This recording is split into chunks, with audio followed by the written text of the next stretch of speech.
Hey everyone, and welcome to The Rational Republican, a podcast where we look at complex issues facing us here in Oregon and around the nation. We'll try to address issues from a nonpartisan perspective and view our disagreements through a lens of respect rather than tribalism or divisiveness. I'm James Ball. This is Nick Perlasky. Hey listeners, how we doing? Today's podcast is brought to you by ProLift Garage Doors. ProLift is your one-stop shop for residential and small commercial garage doors, from openers, springs, and rollers to full reinstalls. They offer same-day service on all garage door repairs with no extra charge for evenings or weekends. Serving the greater Portland metro area, call today and set up your free estimate at 503-558-6349 or at proliftdoors.com/Portland. Again, that's 503-558-6349 or proliftdoors.com/Portland. On this episode of the podcast, it's just me and Nick again. We got it. It's just the two of us. So, cue the Will Smith song. Yeah. One of our friends didn't know, thought that was originally just a Will Smith song. Was it? Which is I'm 33. I think you're 35 or 36. I'm 36, yeah. None of us is old, but come on, man. How young do you have to be? Right. Anyway, what we're trying to do today is, a couple weeks ago, I went to the Oregon Republican Party Platform Convention in Bend. I went 2 years ago to the one in Pendleton. They have it every 2 years, where we get to, for those of you on the YouTube, get to go over this fancy document and make amendments and changes. And if you listen to our podcast from 2 years ago, you know that Nick and I have a lot of issues with this particular document, and so every time I get a chance to go and try to make changes, I take the opportunity. We had a lot of whiskey with this particular document too. This is true. So I've been asked periodically over the, my political life, why I'm still a Republican.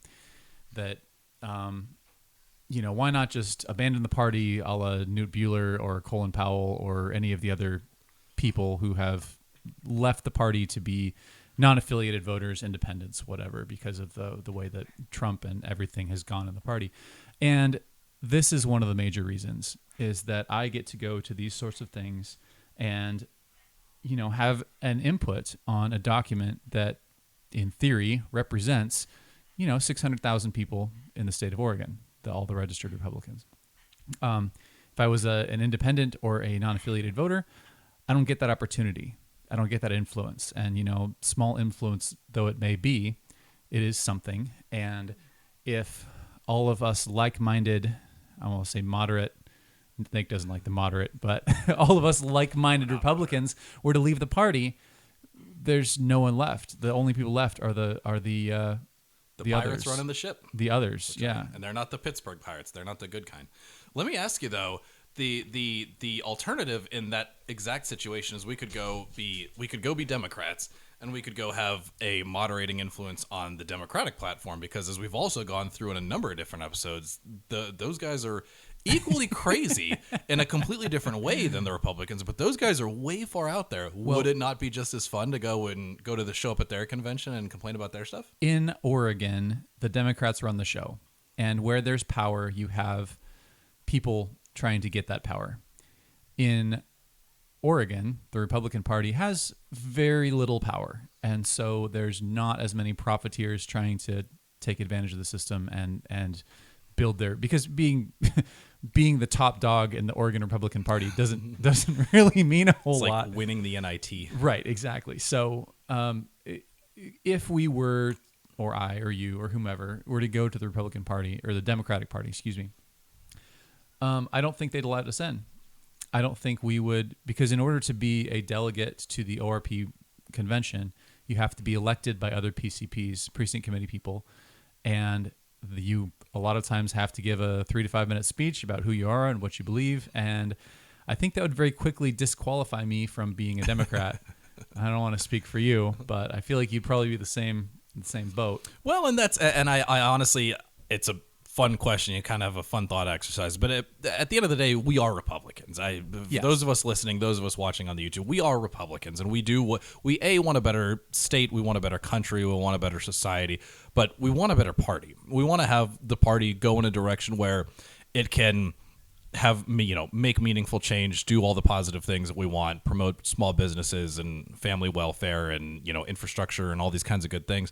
But we want to win races. The way that you do that is by winning races, and the way that you win races is by not having a document like exactly what's sitting in front of you. Fortunately, nobody reads this thing except for politicos. So I'm not even going to tell you where to find it. I mean, if you want to go look for it, you can. But so I actually looked just before this, and the new version has not been uploaded yet. So what I have in front of me is the old version. I have the proposed changes, but then those proposed changes were edited a little bit by the time that they were posted. So just kind of want to give a recap of how the weekend went. Let's do it. Yeah, we met some fans. I say we. I wasn't there. We, the royal we. There were fans of the show. There were people. Highlight. There were a couple people I had never met who have listened to this show, and came up and introduced themselves. So anyway, thank you all for coming to say hi. That was fun. Do bug us at conferences. Send us email, hate mail us on Twitter, whatever. Like, we enjoy the engagement. Nick runs the Twitter account, so hate mail goes on Twitter. Knock yourself out. I have fun with it. So one of the interesting things about this process is it's very parliamentary, very, structured. Robert's rulesy. And while that may sound boring and uninteresting, I actually think that it is, like, once you understand it, it makes a big difference. One of the biggest difference. So I guess backing up, typically what happens is you go to with all the pleasantries and formalities at the beginning, and then you break into groups. And they call them caucuses in this one. I don't know if we had the term caucus in Pendleton, but the platform is broken down into sections. And the sections, there are 19 sections, and so you break into 19 different groups, each one taking one of those sections. You go recess for 3 hours, I think it was. Was there? Now, I thought when we did our episode, there was like 12 or 14 or something. Is there? I think they added some. Okay. Yeah, they added a couple. But there's no set number. It's just kind of, the document is pretty flowing. You can add or subtract as you see fit. And nobody ever seems to want to subtract. It always gets added to, in which it ends up being 20 pages long. Anyway, I digress. So you split it into 19 different groups, actually 20, because the preamble gets its own group, and then you go and make your own. You make changes, and then everybody comes back together as one group. You go over all those changes. This usually happens the following day. You go over all those changes line by line, and the group then gets to comment on these. So the reason being that all the wordsmithing, all of the idea brokering takes place in these smaller groups. Then they bring their ideas to the main group, who then ratifies it. And vote yay or nay. Right. So one of the interesting things between Pendleton and Bend, in Pendleton, they had 3 different sessions. And so I forget exactly what they were, but let's just say they were sections 1, 2, and 3 were at 10 o'clock. Sections 4, 5, and 6 were at 1 after lunch. And section 7, 8, and 9 were... So you could weigh in on a number of different sections. You could weigh in on 3 different sections because there were 3 different groups. And where I kind of saw the power of this was they had something got screwed up in the timeline or whatever. I forget exactly, not timeline, schedule. Something got screwed up. Now you're thinking of Twitter. Yeah, I know, right? Something got screwed up, and so they were not able to start on time. So we started with the... What was it? The foreign policy plank. Riveting. So this is one of the planks one of the sections that nobody really pays a whole lot of attention to. It's in there. It's actually got a lot of stuff in there that I would like to get rid of, but it's, people go to the family, they go to the medical, they go to those of us veterans a lot of times go to the veteran one. This is not one that people go to. There's usually a handful of people. Well, because it started early and there was nothing else to go to, there's like 35 people who went to go weigh in on foreign policy because there's nothing else to do. Either that or you stand around. And I don't remember exactly why that was, but someone made the motion to remove foreign policy in its entirety. Yes, whoever that was, come on the podcast. We need you, buddy. So I forget who made the motion, but it was one vote away from passing. One vote seriously? away from removing an entire page from the platform. And so just because something's out of the platform doesn't mean we believe in it or we stop believing in it. but the state of Oregon really should not be weighing in on foreign policy. That's my stance. Like this is not a thing, and the argument against my position is that we have representatives who represent us at the federal level, and they weigh in on foreign policy, and therefore we need to inform Cliff Bentz. I was going to say, it's literally just one guy that of what our intentions are on, or what our beliefs are on foreign policy. I would bet you $1 Cliff Bentz has no idea what's in that section. I would hope to God that that's the case. Please, Cliff, don't take your time doing this. But anyway, there's some stuff in Taiwan. There's some stuff on like Trump's policies. This is what they did, back in Pendleton because Trump was still president.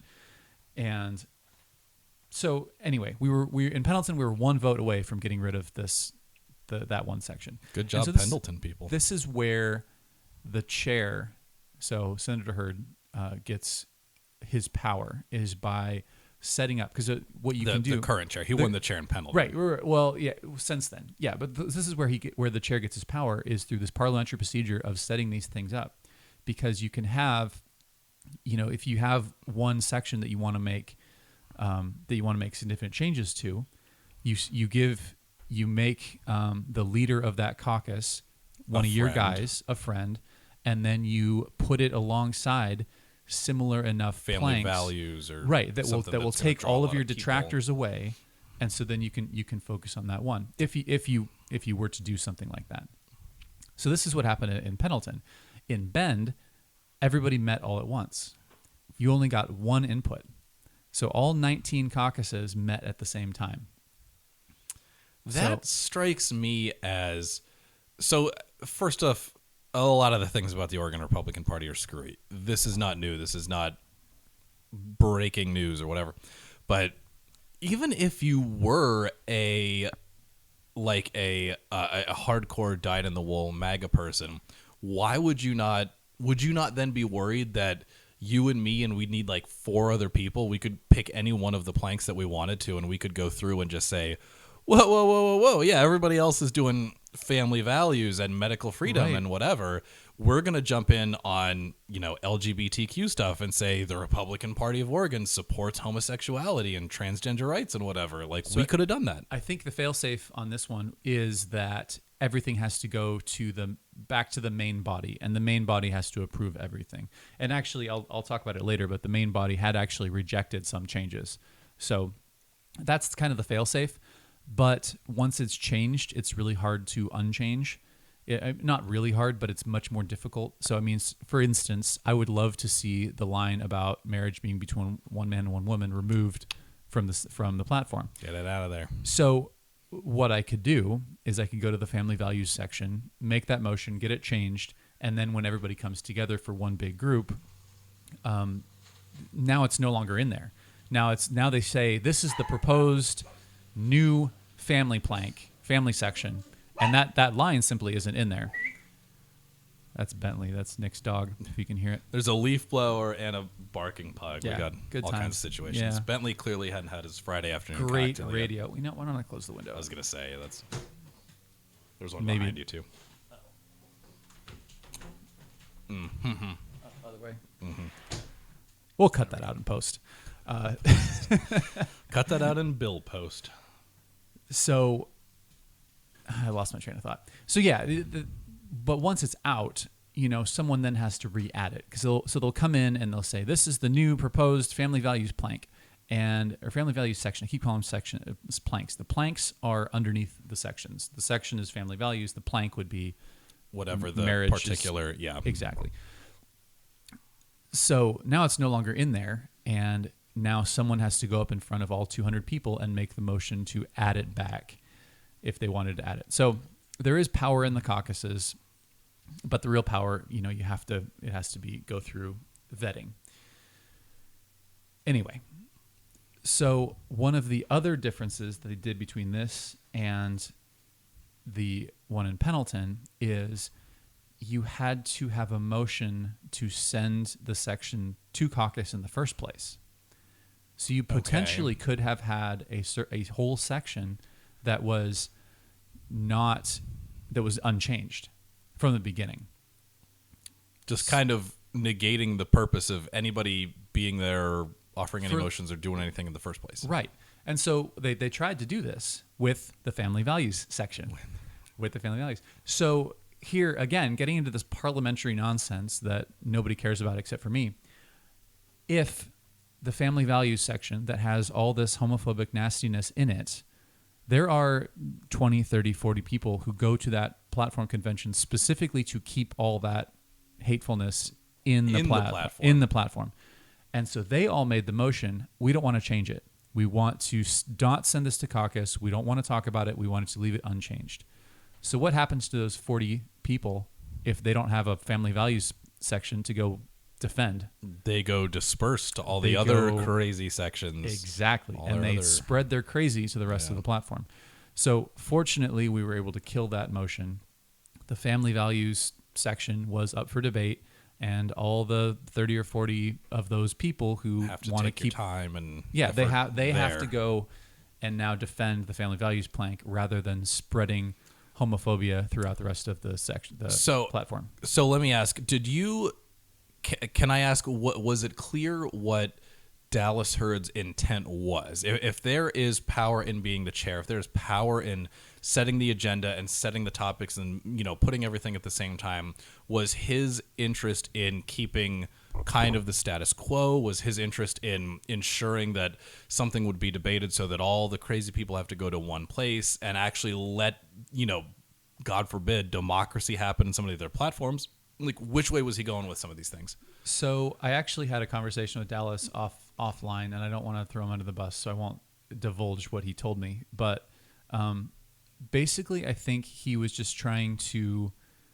I think he realizes that a lot of people don't read this. And having been a state senator, I think he realizes that this document really only serves as fodder for people to throw things at us. And, the platform says this. And, some journalist will read it and talk about how terrible the Republicans are. But other than that, it's not really that important. Entrepreneurial podcast hosts will dive into this whole thing with a bottle of whiskey. Exactly. But apart from, we're basically journalists, right? Can we call ourselves journalists? I was going to say... So, do I get to apply for those prizes that they give themselves? If we can, I want... In full disclosure, we do, and this has come up, like Katie Couric just got in trouble for doing this, but we always give a right of refusal to our guests. We always say, if you say something stupid, we'll let you cut it out, because and this is inside baseball for anybody who's listening, anybody who's watching. We always tell our guests, we're not a gotcha podcast. We're not trying to break news or catch somebody in compromising situations. We're just more interested in having a good conversation. So I don't know if,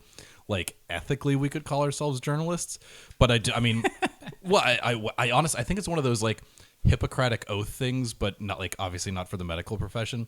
But I feel like there are a number of individuals who will listen to this podcast and take it as news. So in a sense there, I mean, we talk about a lot of things that bless their hearts, OPB and Oregonian just don't have the ability to cover. Nobody talks about Republican politics, takes it seriously. So the other thing, the parliamentary thing that matters that nobody really thinks about is the order. So day one, you break into your caucuses, you do all your debating, and then they send all of the changes go off to a recorder. The recorder spends all night putting them all on paper, and then, so this is Friday. Saturday, everybody gets together, and they go over, top to bottom.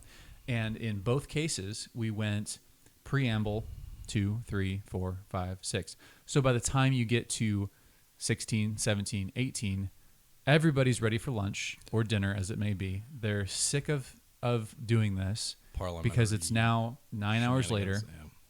Yeah. And, so those last sections get a lot less scrutiny than the first ones do, which is another, and you can't really, I mean, I guess you can change the order. Someone actually tried to make a motion to change the order specifically to make their own section last or first, so that it got more fair. Attention. Yeah. And it was interesting. It was the motion was to put election integrity as section 2 behind the preamble, because without election integrity, nothing else matters. For those of you not watching on YouTube, I just rolled my eyes about as far as they can go without coming out the backside of my head. In theory, I would agree with that. Election integrity is very important. It is not a problem Well, in okay, 2021. It is important, and it is important that we maintain it. Yeah. Yes, I agree. There was not a stolen election in 2020, and the election process. Breaking news. Yeah. Every time the election process has been tested since then, it has passed, and now the Arizona audit came out, and guess what? They were pretty darn close. So anyway, we're getting a little sidetracked, but I would agree. Election integrity is very important. It is not the problem that a lot of conservatives are making it out to be. Well, and I feel like this is, and I apologize because you just said we're getting sidetracked, and I'm about to sidetrack us even more. Please but do. I feel like this is the thing with this document in the first place is there are a lot of different things that are very important. Foreign relations is very important. Human rights is very important. This, that, the other. All of these things are very important. A lot of these things is stuff that the Oregon Republican Party does not need to have a say on.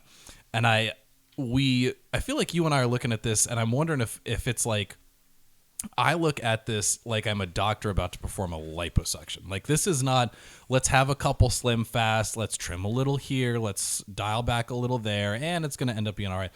I'd like to, honestly, I'm not even a liposuction doctor. I'm an exorcist. I would like to come out and just exorcise all of these demons.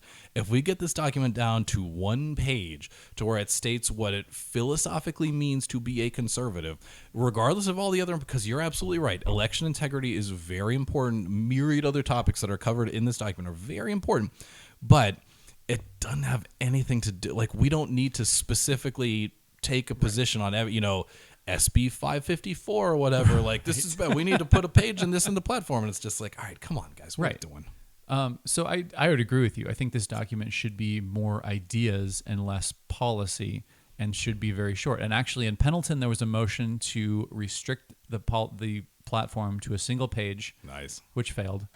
And our buddy Daniel Crow actually made a motion in Bend that it would be restricted to a 3x5 card.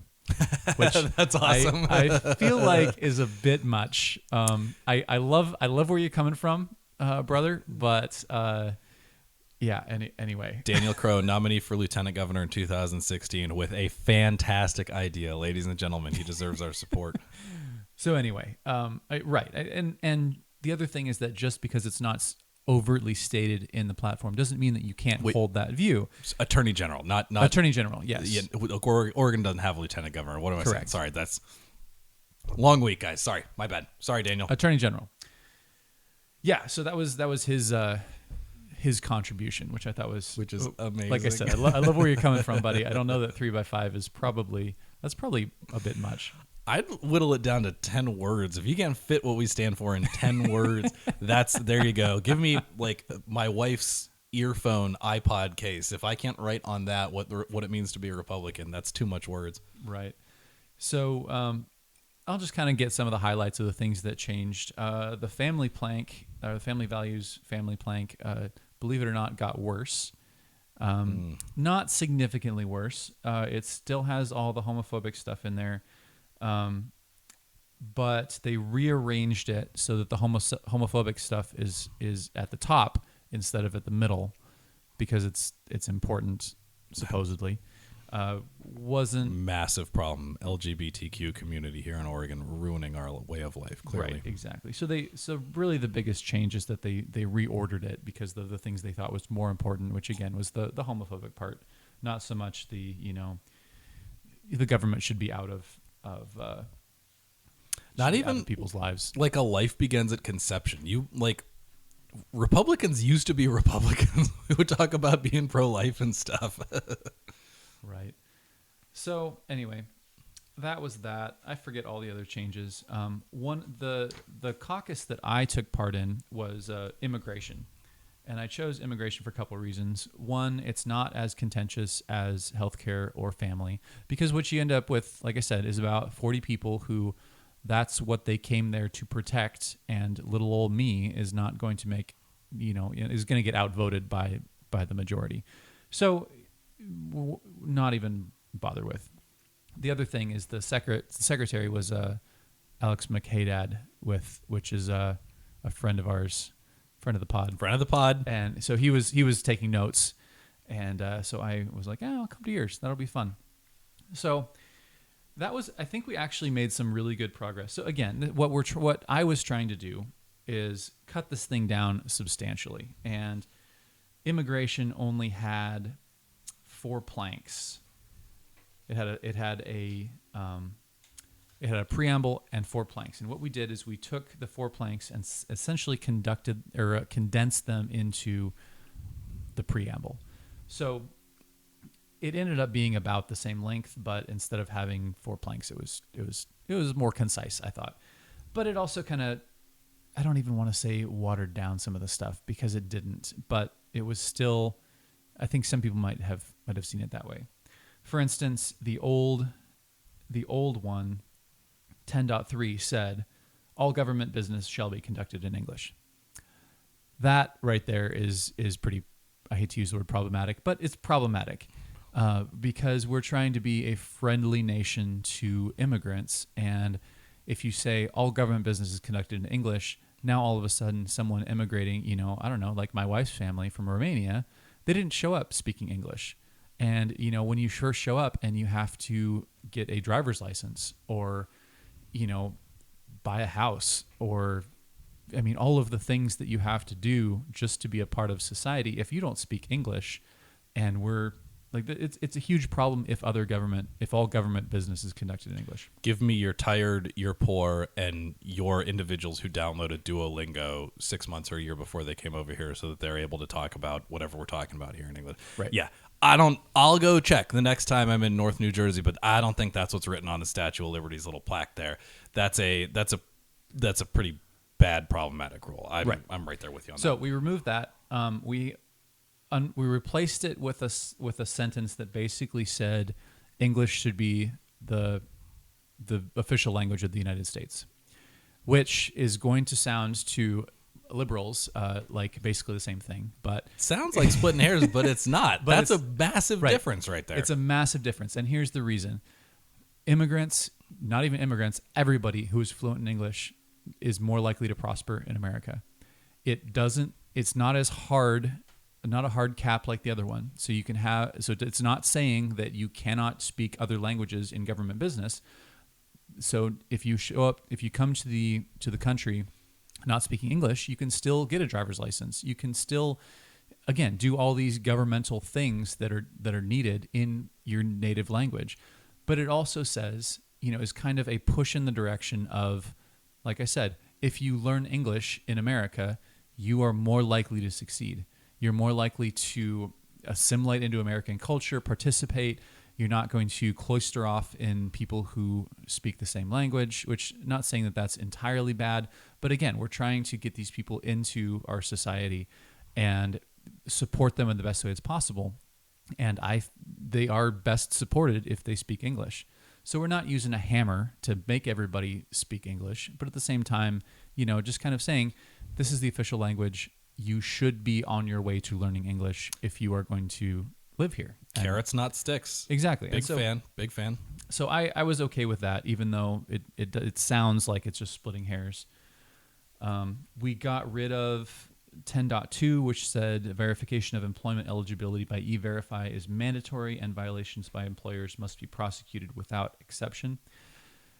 So within the caucus, there are about 9 of us. And one of the ladies is a farmer, and she said, we can't do that. That's impossible. We cannot use E-Verify is such a broken, cumbersome system that is very narrow in its scope that if we used E-Verify to verify all of our migrant workers, our crops would wither on the vine and we would go broke.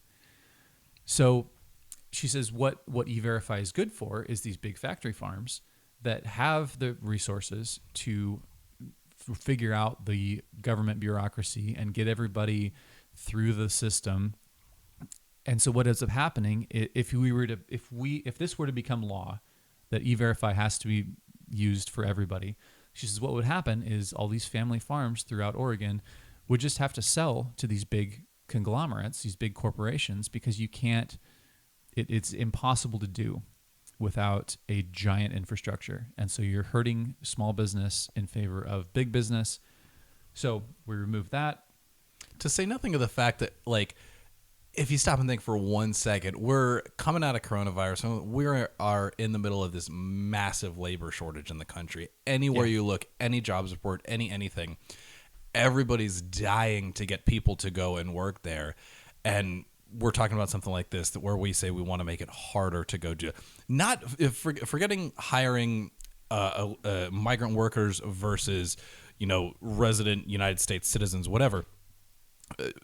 Accepting all of that, but exactly like this small family farmer is saying, the time, the money, the resources that it takes to go through and have all this documented in this fantastically, I'm sure, bureaucratic, regulatory, red tapey fashion is enough to just absolutely kill small business family farmers. And it's just like, what are we doing if this is the thing that we as a party saying we're stand for? Yeah, what is exactly.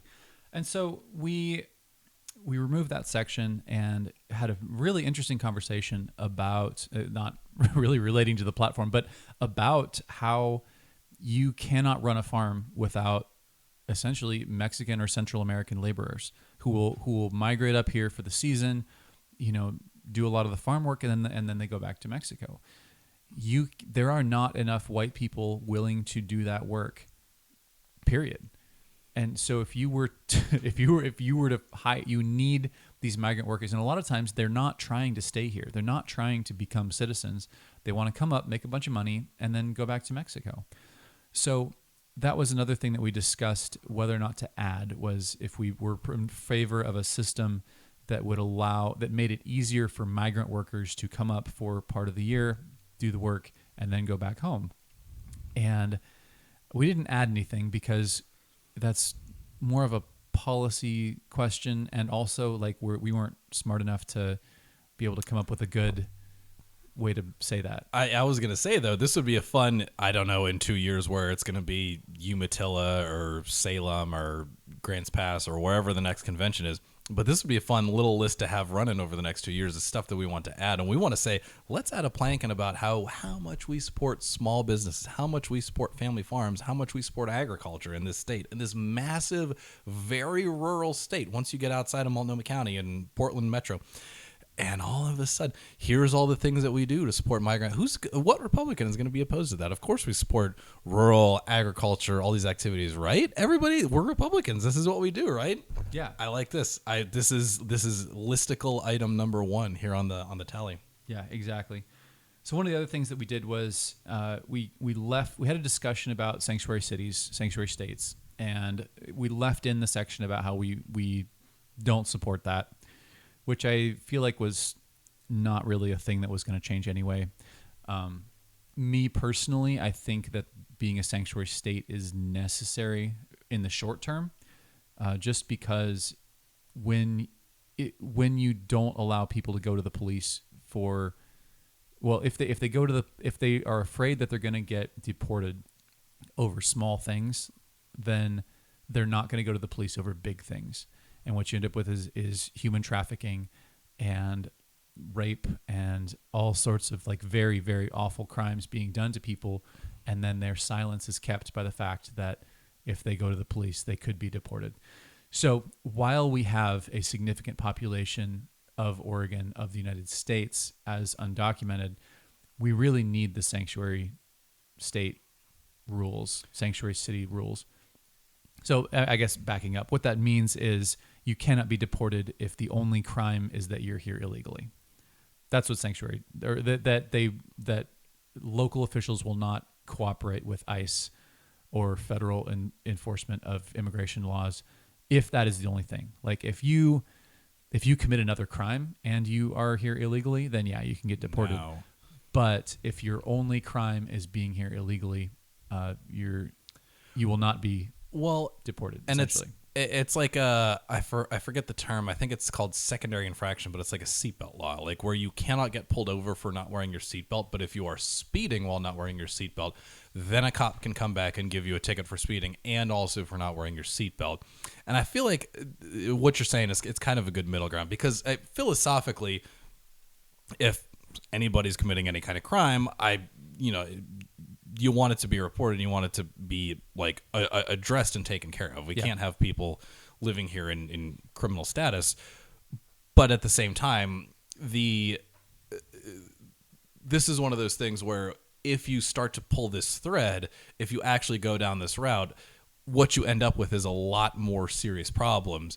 And for me, people coming here, documented or undocumented, I'd prefer for individuals to go through the correct channels and get their citizenship and get their resident alien status and all this, that, and the other thing. I think it's incumbent on us as Americans to make that process a lot easier and a lot less costly and a lot less time suck, because right now it's a pain in the patookie for sure. But if you try to enforce something like that at the expense of allowing young children to be sold into prostitution or allowing individuals to end up in the drug trades and all this kind of like actual serious crimes that we do need people to go and talk to the cops about and say, hey, you guys might want to take a look at this because there's a number of actual serious atrocities. That's the type of thing that we need to be addressing. As long as there's a significant population of undocumented people in Oregon, I think that it's necessary. I think it's 60 years of not enforcing our immigration laws that has caused this huge population to get here. I mean, you cannot take every decision in a vacuum. You have to accept the current situation on the ground. Something like DACA, where if you came as a child and you're not a U.S. citizen, you were under Obama were allowed to basically have a legal status because they came over as kids and got raised their entire lives. Absolutely necessary, given the fact that we had 20 years of not enforcing immigration laws. Like it just is like when you cannot take, if we were to go back in time to before illegal immigration was an issue in America, and someone were to propose the DACA legislation, I would say absolutely not. It's not something that's necessary. But now that we have this huge population of people, it's a humanitarian issue. Like you said, you can't have people living here without legal status. They need to have they need to be plugged into the system. And I think DACA was a great way to do that for people who really, through no fault of their own, ended up in this country without documentation. And the problem is not individuals who came over at some point, especially when you're looking for meaningful labor. Sure. The problem is the immigration system in this country in and of itself. And it's if we're going to put national issues in the Republican Party platform, this is the type of thing. We need to be able to call a spade and say, hey, this is massively screwed up, and we are making this far more difficult and far more expensive and far more time wasting for all these individuals who are trying to come here and provide food for their families. What the heck are we doing? Like, we've grossly misprioritized the stuff that we need to be paying attention to here. There was some discussion of adding a sentence about how we, the Republican Party, want or pressure the government to fix the broken immigration system, but it ended up not going through. Of course. The other thing that I wanted to talk about was the religious liberty section. Oh, here we go. This will be fun. Oh, my goodness. So, and this goes back to the issue of the parliamentarian system. So the person who was supposed to be the chair of the religious liberty section actually, I think, passed away. Like, I think they died of COVID. Oh, geez. So they couldn't find another person in time to lead that section. So what they did is they took religious liberty and added it to family values. So family and religious liberty were all one section. They were going to do family, and then they were going to do religious liberty. And another friend of the pod, Reagan Knope, was the chair of those connected sections. Good guy, Reagan. And so what they ended up doing, I talked to him after the fact, was the first, so he had like a 3-hour session. I think it was 3 hours or 4 hours, I forget. But basically the first 2 hours, 45 minutes, they spent talking about family. And like we already discussed, they basically changed the order of the bullets, and that was about it. I think there was a couple other minor changes, but basically made almost no changes. But they spent 80% of their time on that. So then they came to religious liberty, and this pastor, who it's his first time there, he says, "I've been thinking about this one. I have some changes I'd like to make," and he proposed 9 bullets. So previously, the religious liberty section was a paragraph. It was a preamble that basically said, we believe in religious liberty. You can do what you want when it comes to religion. Seemed fine to me. That I support, yeah. Added 9 bullets. 9 bullets. All right. What So do we got? Lay it on me. Because they were short on time, they basically said, oh, this guy's a pastor. They barely even read it. And they just said, okay, we'll approve it. We got to get out of here. All in favor? Aye. And they ran with it. So they added 9 bullets to this thing. And so I'm gonna give away the ending when it came up the following day. So this is section 18. So it's at the very end of the day. Everybody's tired. Usually these are just kind of pencil whipped, like all in favor, whatever. And this one in particular, they actually rejected the changes. Okay. So this was the only section where the changes were rejected, which means we went back to the 2019 version, which was just the one paragraph, which was fine. I fully supported that decision. It's not a good 9 bullets. Okay. It's not a good 9 bullets. Oh, I got all excited. For instance, we support the original intent of the First Amendment and reject the myth of the supposed, quote, separation of church and state, unquote. 18.6, we oppose any efforts to tax religious organizations. Let's see. 18.4, as John Adams said in the letter to Thomas Jefferson in 1813. So, first of all, don't reference letters. Come on. It's like somebody quoting this podcast 200 years from now. I was like, as James Ball said. Anyway, as John Adams said to Thomas Jefferson, the general principles on which the founding fathers of independence were the principles of Christianity. We support a return to honoring the Christian heritage of the United States. We oppose any effort to incorporate other immoral or lawless belief systems into our culture, such as aspects of Sharia law, which includes encouraging religious persecution, honor killings, beheadings, and other barbaric acts. Oh boy, what I have questions for this guy. So Let's get this guy on the pod. Basically, we're a Christian nation, and Islam is bad. Islam is bad. All billion of you are not welcome here. Let me tell you. Oh, here we go. 18.8. So this was all tossed out. Mercifully, So mercifully, this is all tossed out. 18.8. We support the public display of the 10 Commandments as a reflection of our history and our country's Judeo-Christian heritage. Oh, no. Yeah. So anyway, thankfully, the caucus or the body rejected those changes and went back to where it was. But oh my goodness. I got to stop saying bad stuff about the ORP. I thought that would have been like shark bait for those guys. I thought for sure something like that would have been instantly gavelled in with approval. Well, I think it basically took religious liberty and made it, well, we're actually all Christians. We're a theocracy now. No big deal or anything, but just want to let you guys know. So I'm looking for one that I wanted to talk about. It was I'll probably just cut this out. Where is it?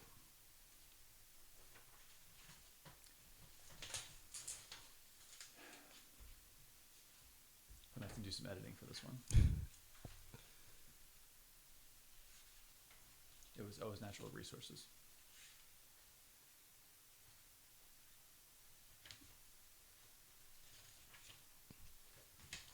All right. So one of the other things I kind of wanted to touch on, and I probably should have done this in order, but that didn't occur to me until just now, is the natural resources section. And so this is actually one that ballooned quite a bit.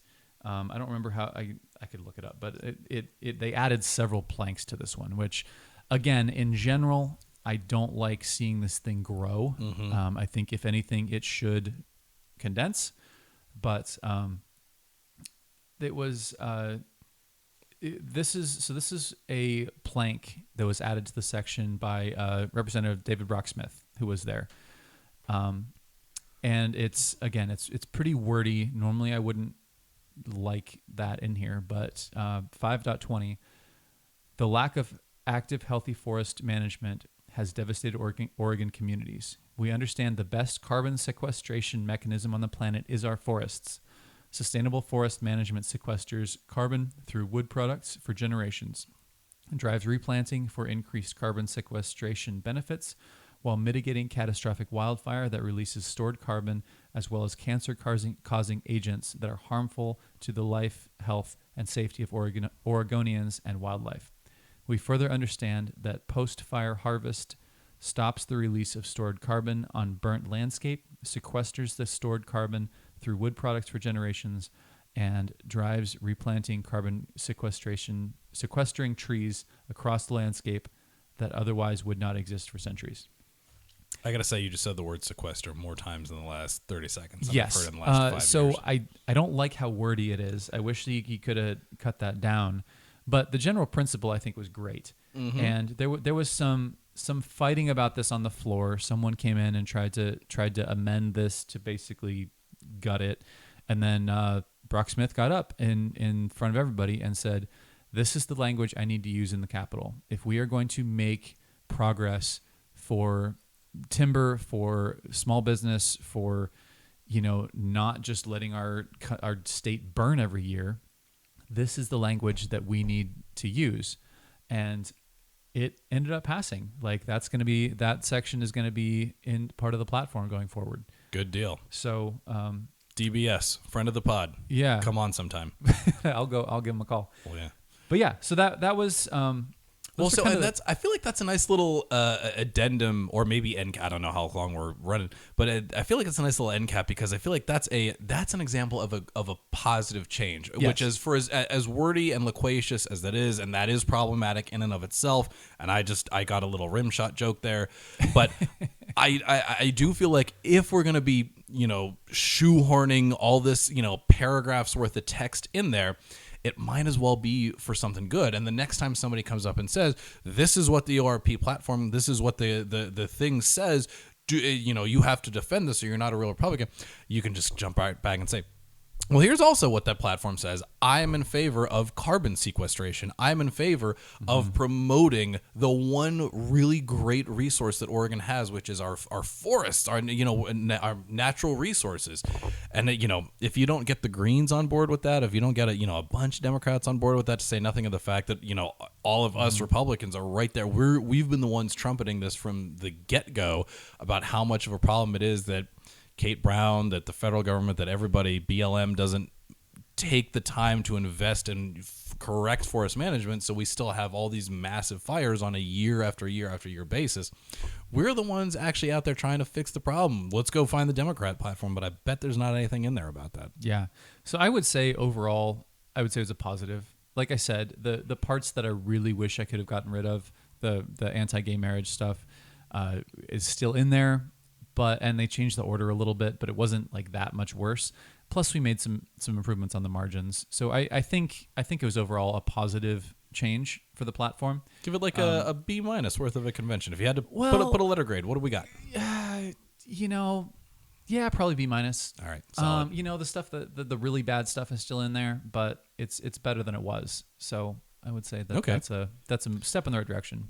So we always end the show with asking people who their favorite Republicans are, and I know you and I have each ended the show by answering that question before, but so we'll do a little curveball today. Today we're going to end the show by saying, if you had to give advice to anybody who's listening to this who wants to take part for good or bad in the convention 2 years from now, what are the steps that you should take? What are the things that you should be looking to do? And what are who are the individuals you should look to contact? What news should you look to read?